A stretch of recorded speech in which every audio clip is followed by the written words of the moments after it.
The world is beautiful. People are beautiful. Passion, culture, adventure. We've marveled at the world around us. We've rejoiced and celebrated nature. We've let the sea take away our worries, flown over the lone mountains and amidst the clouds.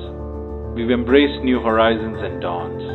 Nature all around us, with its soothing sense of calm. But we realize that at the end of the day, what makes them all worth it are people, friends, family, love.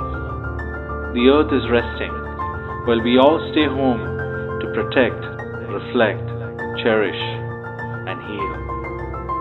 So for now, our streets and cities go empty, our parks lay abandoned, and our beaches and mountains are lost in solitude. But we will return.